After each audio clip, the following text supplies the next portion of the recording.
Ce soir, nous allons découvrir un nouveau chapitre. Et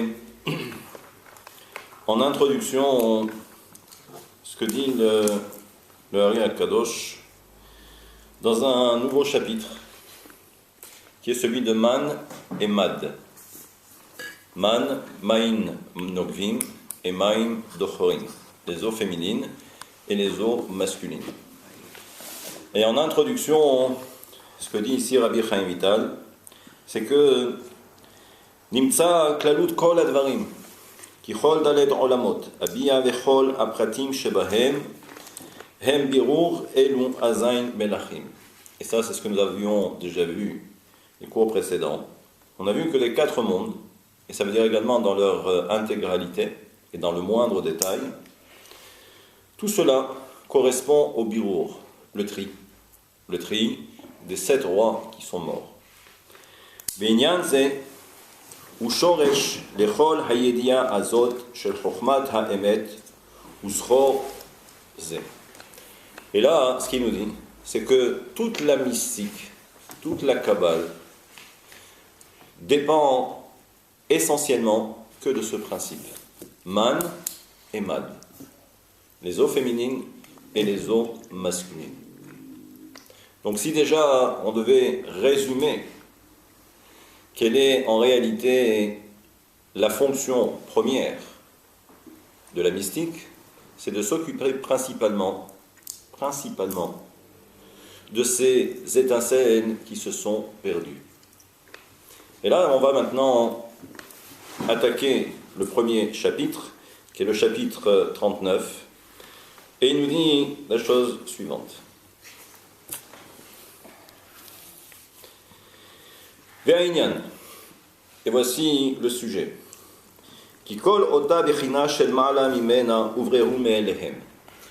Nous savons que les mondes qui se sont détruits se sont auto-régulés, sans l'intervention de l'homme. Et nous savons que chaque fois que l'on fait intervenir la notion de tri, cela s'apparente à la notion de mahashava, la pensée. Et ça veut dire que ces différents mondes qui se sont auto-régulés n'avaient pas besoin de l'intervention de l'homme ici-bas.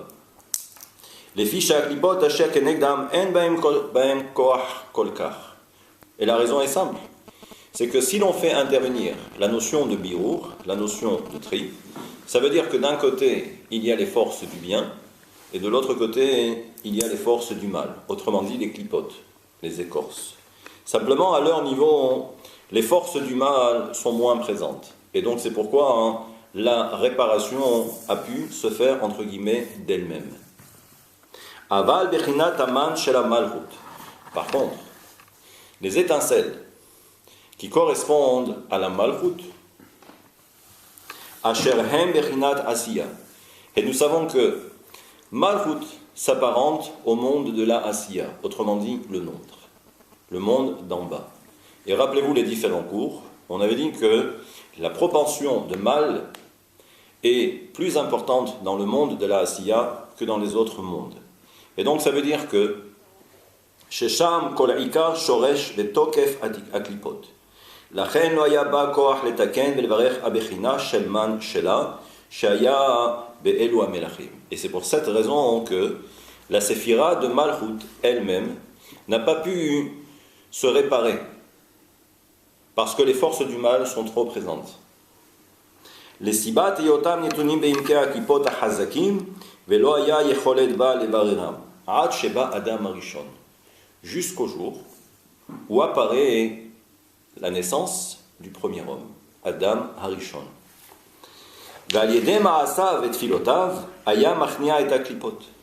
Normalement, le premier homme aurait dû prier. Et s'il avait prié, donc à travers ses prières, il aurait dû normalement permettre cette réparation.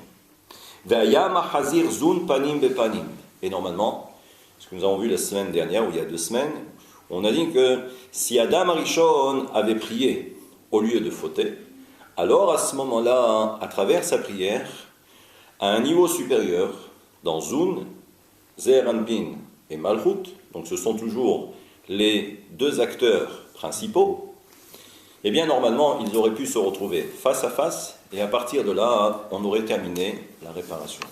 Ça veut dire qu'à tous les niveaux, au niveau des quatre mondes, eh bien on aurait récupéré tout ce qu'il y avait lieu de récupérer. À ce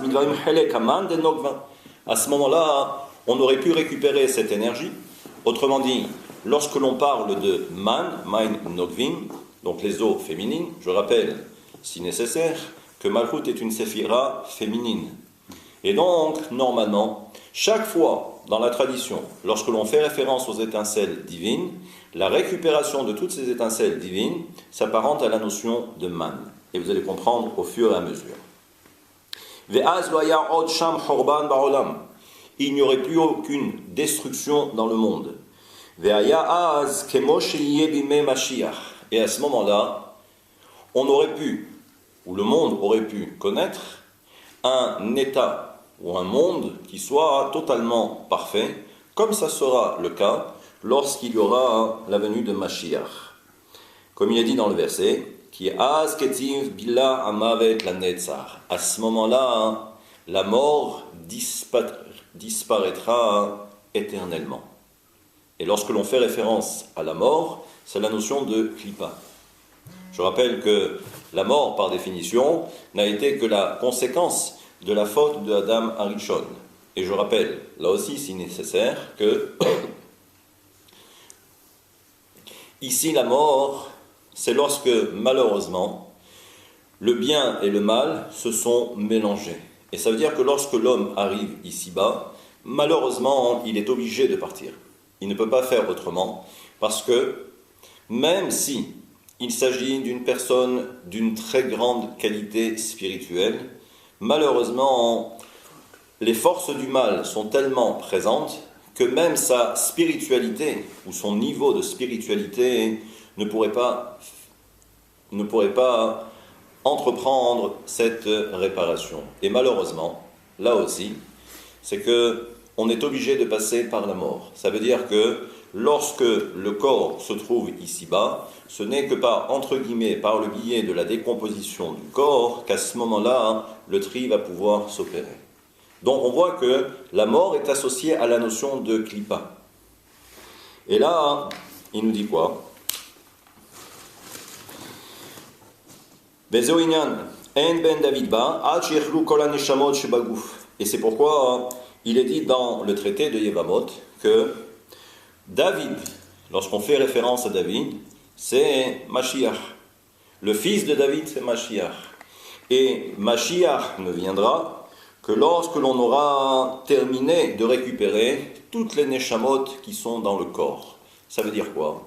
Ici, la notion de gouf et la notion de neshama, c'est par rapport à toutes ces étincelles divines qui sont tombées dans les forces du mal et qui s'apparentent à la notion de neshama.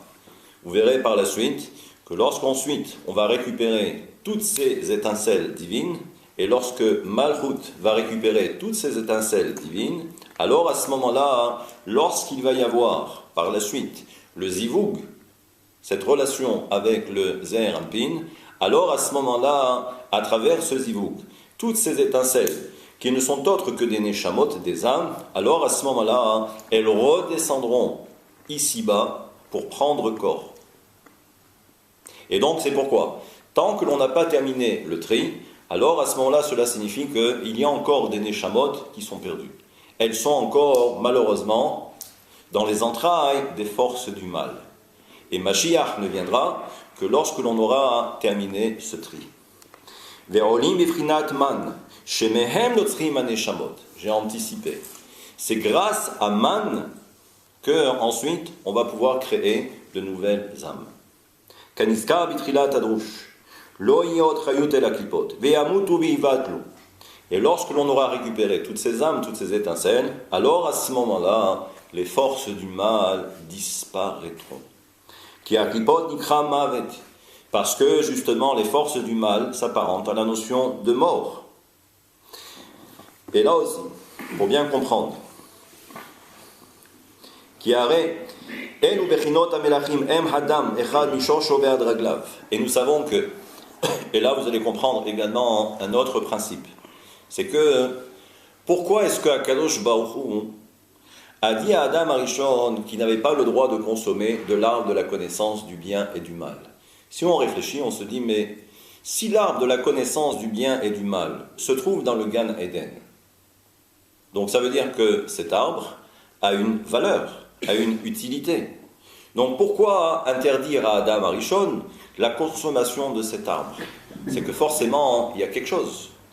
Et c'est ce quelque chose que l'on va justement découvrir. Mais avant de découvrir, il faut savoir maintenant quelle est la grandeur de Adam Arishon.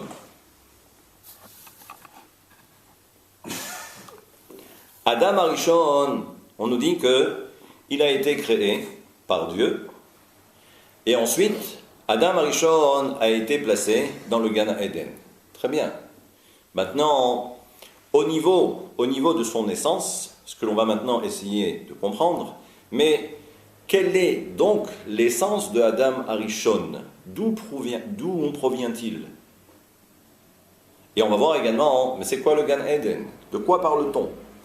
Alors on nous dit que Adam Arishon,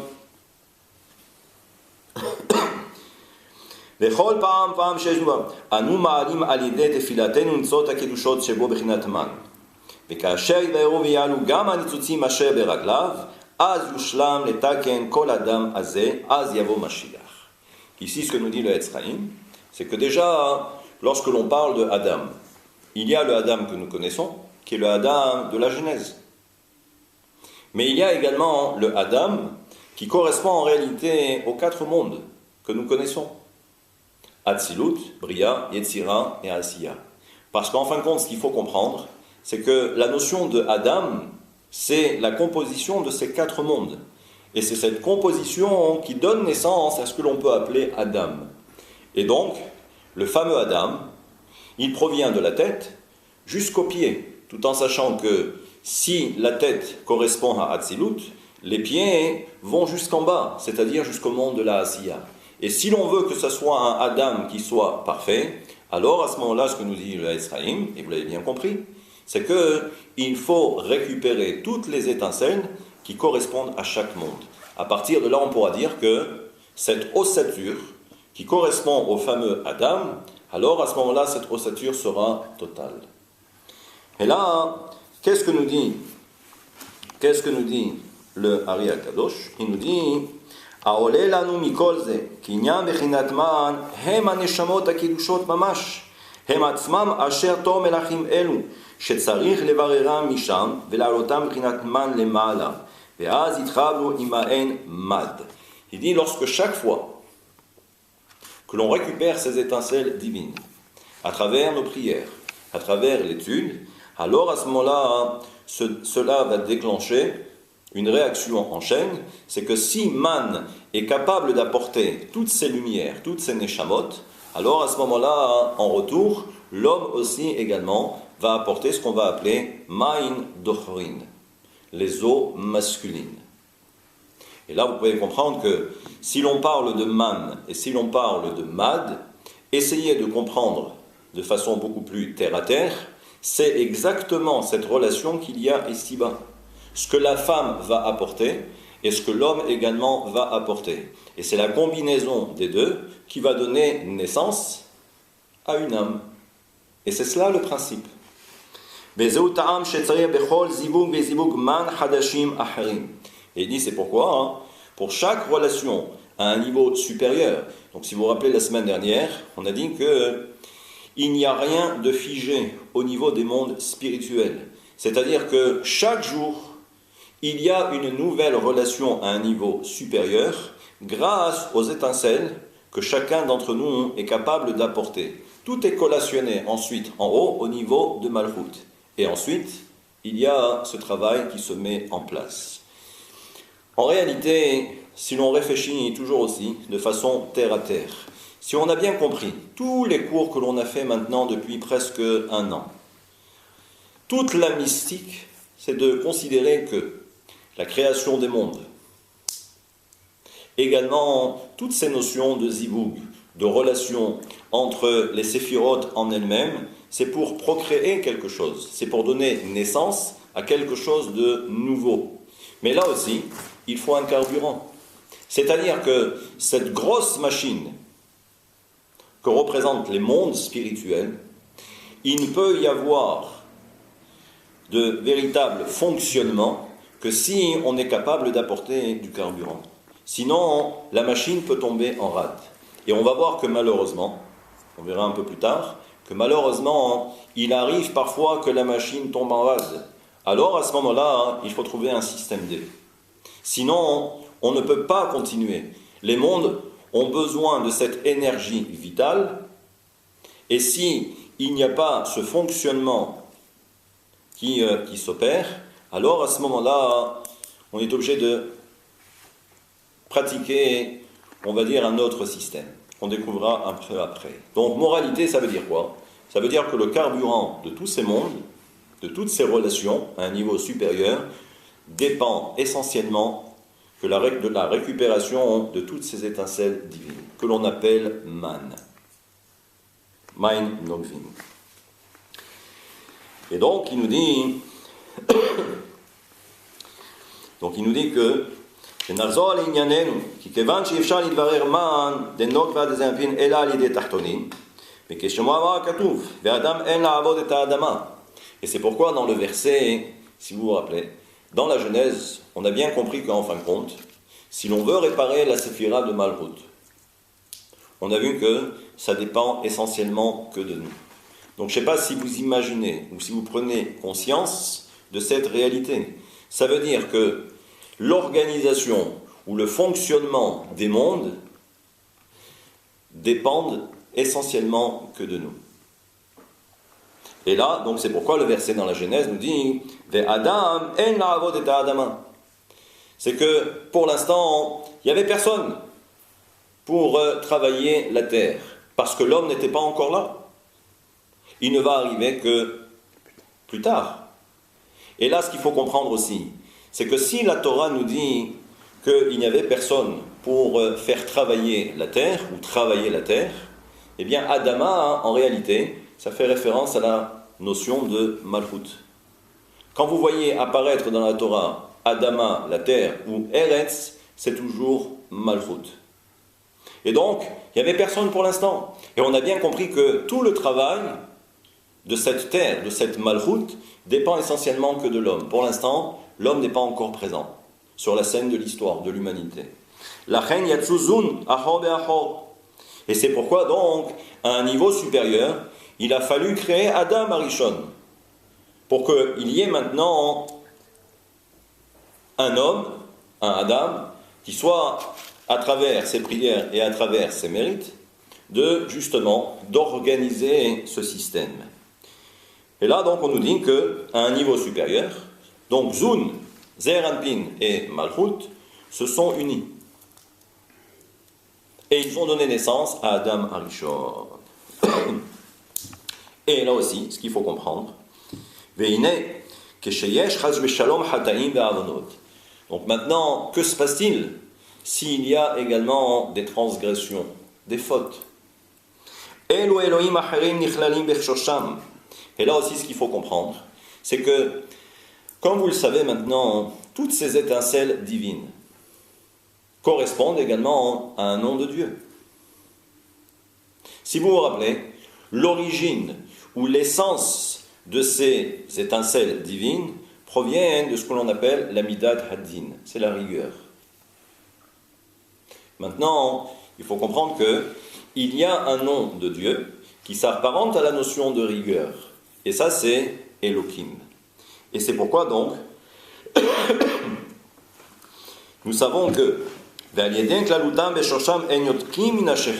nous savons que les forces du mal ne tirent leur emprise qu'à travers le nom de Elohim. כל אחיזת החיצונים בקדושה, כי אינם אוחזים רק על ידי כללותם ושורשם, ולא חס ושלום שנכנסים הם עצמם. Il dit en fait, attention, ce n'est que lorsqu'on nous dit que les forces du mal tirent leur emprise, du moins leur énergie de Elohim, ce n'est qu'un éclairage, ce n'est pas que les forces du mal sont capables de rentrer à l'intérieur. Tout se fait à l'extérieur, mais ça veut dire que là, il y a une emprise, et l'on peut récupérer tout ce que l'on peut récupérer. C'est pourquoi, il va dire un peu plus loin, c'est que il y a dans la tradition ce que l'on appelle également Elohim Acherim. Il y a également ce qu'on va appeler les autres dieux, les Elohim Acherim. Là, ça s'apparente aux forces du mal. Mais on voit bien que les forces du mal s'apparentent également au nom de Elohim. Simplement, elles sont Acherim. Comme pour nous dévoiler ici qu'elles tirent leur énergie et leur subsistance que de Elohim.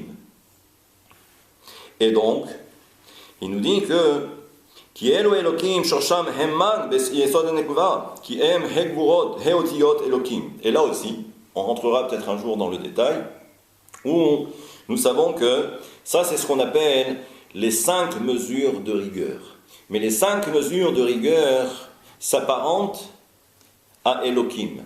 En fait, ce sont les 5 lettres qui composent le nom de Elohim. Parce que là aussi, puisque l'on parle de la source, l'origine, l'essence de cette rigueur, eh bien ce qu'on nous dit c'est que l'essence de cette rigueur fait référence à ces 5 mesures de din, à ces 5 mesures de gvurot, et qui s'apparentent à la notion de Elohim. Mais כאשר רוצה המלכות לעלות מען, נכללים כל אלוקים דקדושה שם ביסוד שבה. Et nous savons, je vous le donne pour l'instant, mais on rentrera dans le détail après, c'est qu'ensuite, vous verrez que on a parlé durant les différents cours, on a parlé de Malchut. Apparemment, on a bien compris que tout le système repose essentiellement que sur la séphira de Malchut. C'est elle qui récupère le carburant et ainsi de suite. Mais là aussi, il faut savoir que ce carburant va être stocké dans un endroit bien particulier, que l'on appelle le Yesod. C'est le fondement de la séphira de Malchut. Autrement dit, ce que l'on pourrait appeler la matrice. Ça veut dire que c'est là-bas que tout est stocké. Tout ce que l'on récupère. Et ça veut dire que toutes ces étincelles, qui s'appellent également Elohim, tout est stocké là-bas. Et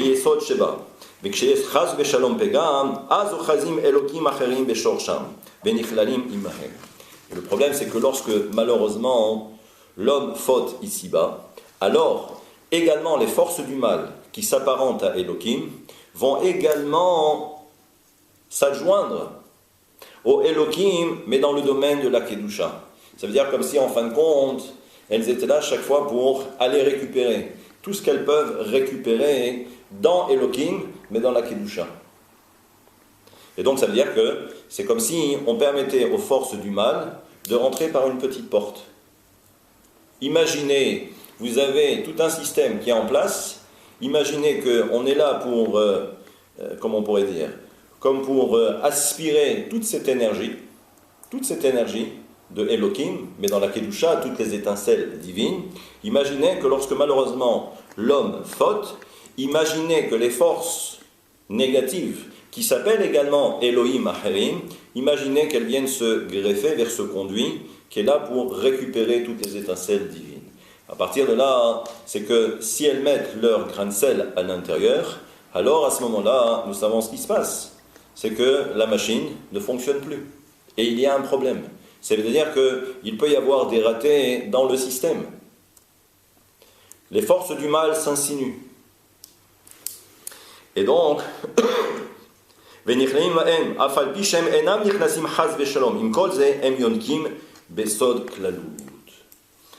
là, il nous dit, et c'est pourquoi il y a un passage que nous connaissons, c'est qu'à un moment donné, c'est la servante qui va mettre dehors la patronne, la maîtresse de maison. La servante qui va mettre la maîtresse de maison, la patronne, de côté.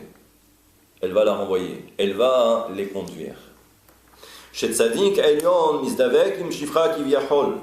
là, à ce moment-là, c'est comme si le maître de maison, eh bien, à ce moment-là, c'est comme s'il allait avoir maintenant une union avec la servante. C'est-à-dire que l'on a laissé la possibilité aux forces du mal d'être présentes. Et donc, il faut faire très attention. Et ça, c'est le système. Et là, il continue. Et là, il nous dit que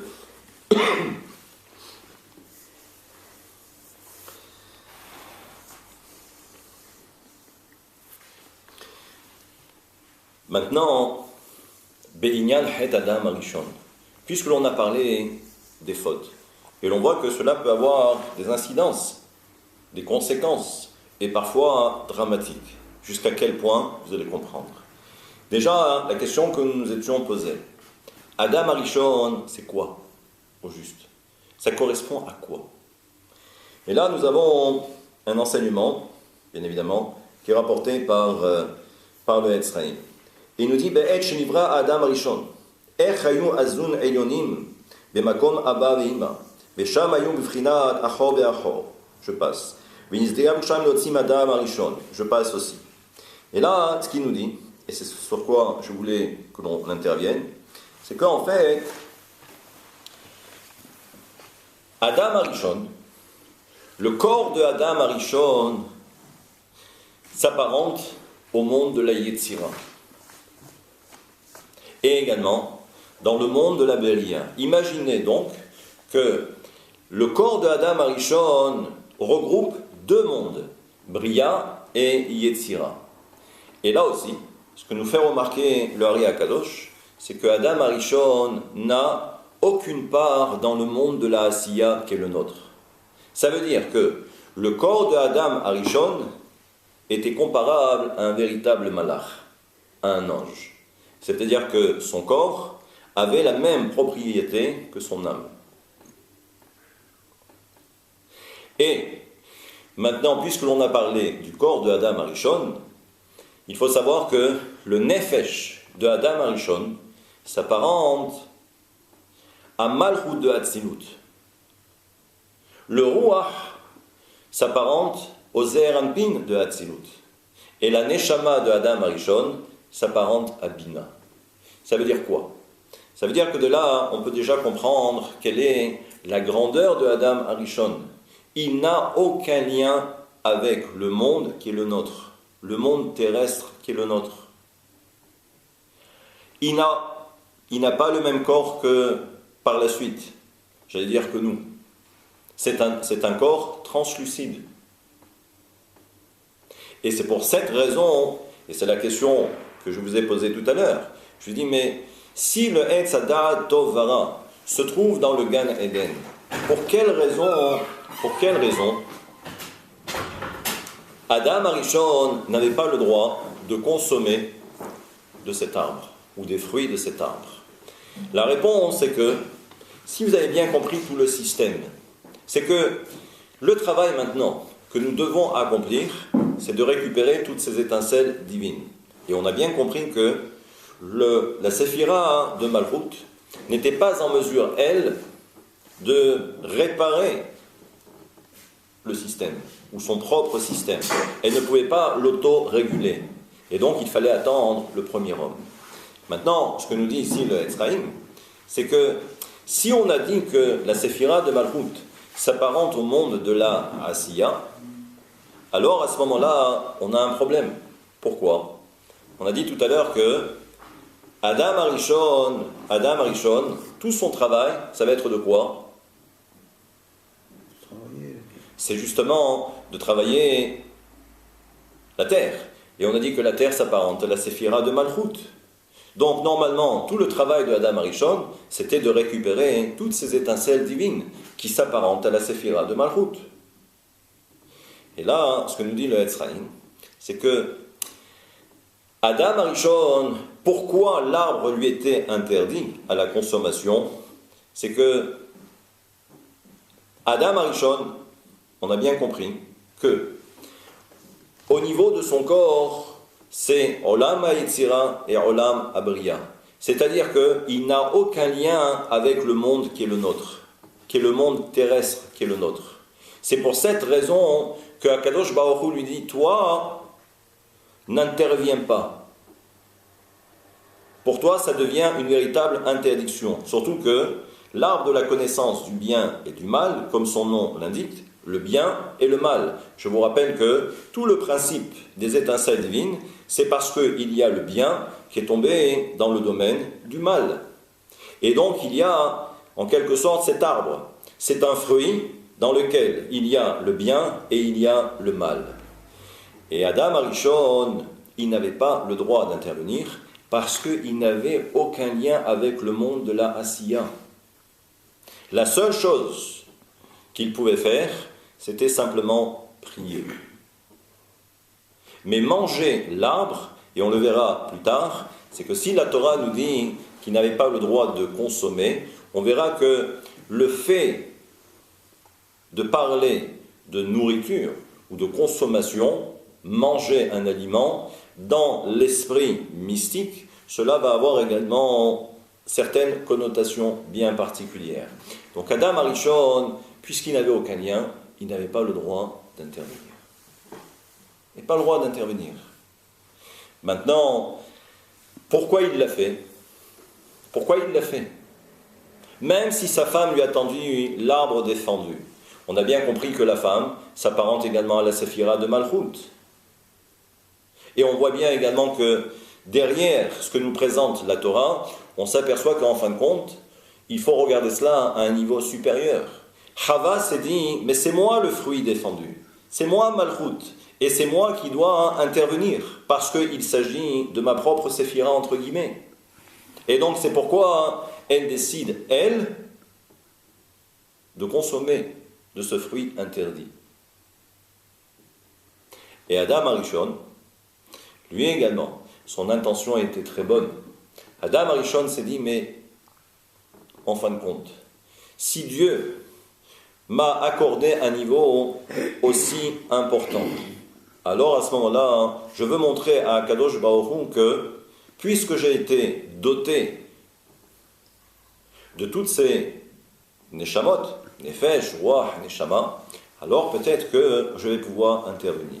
Simplement, Akadosh Baruch Hu lui fera comprendre que si Dieu a dit non, c'est qu'il ne fallait pas intervenir. Et donc là, on voit que, malheureusement, que va-t-il se passer? C'est que, quelle va être la conséquence? C'est qu'en fin de compte, maintenant, à cause de la faute de Adam Arishon, eh bien maintenant, il va y avoir ce qu'on va appeler Yeridat Haolamot. C'est-à-dire que les mondes vont descendre de niveau. Et ça veut dire que le monde de la Yetzira va se retrouver dans le monde de la Asiya, et ainsi de suite. Et ça veut dire également, par voie de conséquence, que si le corps de Adam Arishon, qui lui correspondait au monde de la Yetzira et au monde de la Beria, ça veut dire que maintenant, même le gouffre, même le corps de Adam Arishon va descendre de niveau et il va se retrouver dans le monde de la Asiya. À partir de là, on voit apparaître un homme de chair et de sang, comme nous. Un homme tout à fait matériel. Ça a été la conséquence directe. Maintenant, puisque l'on parle de ce fameux système, et on a bien compris que c'est comme ça que ça fonctionne. Et toute la mystique, encore une fois, et je le martèle, toute la mystique va s'occuper essentiellement que de la récupération de toutes ces étincelles divines. Parce qu'il faut que la machine fonctionne et on a besoin de carburant. Et malheureusement, parfois, la machine est grippée. Donc ça veut dire quoi? Il y a un grain de sel dans un rouage et à ce moment-là, la machine ne fonctionne plus. Et c'est dû à quoi? Ça veut dire qu'on n'est plus capable, à travers nos prières, de récupérer les étincelles divines. Et c'est ça justement le carburant. Alors que se passe-t-il? Puisque nous avons un système, et là vous allez également comprendre autre chose, c'est que il y a des étapes. Dans un système, il y a des étapes. Il y a des cycles. Et ça veut dire que, à un moment donné ou à un autre, lorsque l'on a terminé le cycle, mais il faut comprendre aussi que cela implique que ça veut dire que pour chaque cycle, on a besoin de récupérer autant et autant d'étincelles divines. Pour chaque cycle. Et ça veut dire que si pour le cycle en question, on n'a pas récupéré toutes les étincelles divines qui sont nécessaires et programmées par l'ordinateur divin, alors à ce moment-là, comme je l'ai dit tout à l'heure, il y a une parade, il y a un système D. Mais comme vous allez le comprendre maintenant, vous allez voir que ce système D est difficile. Et c'est pourquoi ce que nous dit la tradition concernant ce qu'on appelle les Asara Aougé Malchut. Il y a eu ce qu'on appelle les 10 martyrs, dont Rabbi Akiva.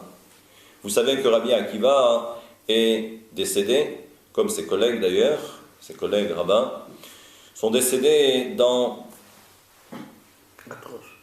d'atroces souffrances, effroyables. Et nous savons que, là aussi on a du mal à comprendre, mais pour quelle raison?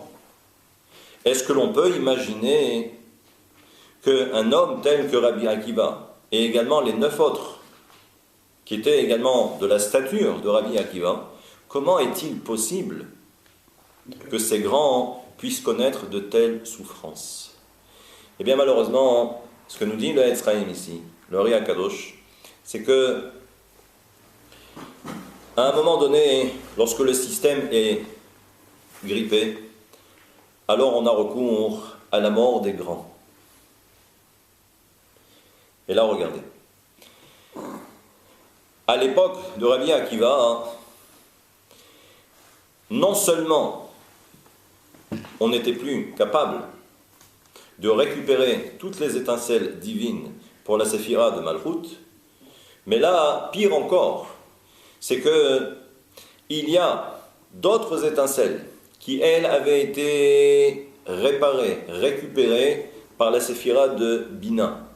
Donc Bina qui est quand même à un niveau super élevé par rapport à Malchut. Ça veut dire que il s'est passé à un moment de l'histoire que même les étincelles divines qui avaient été récupérées par Bina elle-même sans l'intervention de l'homme ici-bas, parce que tout se faisait en interne, on n'avait pas besoin de l'homme, il n'y a que pour la séphira de Malchut. Même ces étincelles divines, elles sont retombées dans les forces du mal. À ce moment-là, lorsque l'on arrive à ce stade ultime, on ne peut plus faire autrement que de récupérer des neshamot. Et ça veut dire quoi? Ça veut dire que lorsqu'il y a eu la mort de ces 10 martyrs, le corps de ces 10 martyrs qui, eux également, leur corps, était du même niveau que de la neshama, que de l'âme. Ça n'avait plus rien de matériel. Ça veut dire que leur corps était également à valeur égale avec leur neshama, translucide.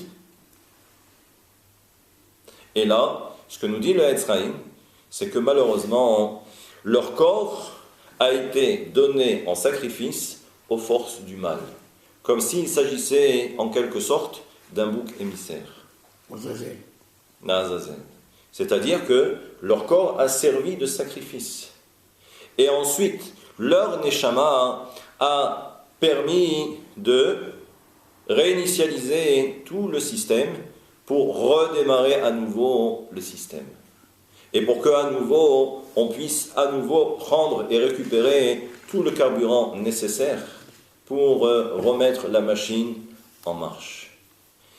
Et là, ce que nous dit donc le Etzraïm, et on peut à notre niveau tirer également des conclusions, c'est que quand on voit la souffrance des 10 martyrs, mais il est évident que les 10 martyrs, à eux tout seuls, représentaient tout le peuple d'Israël.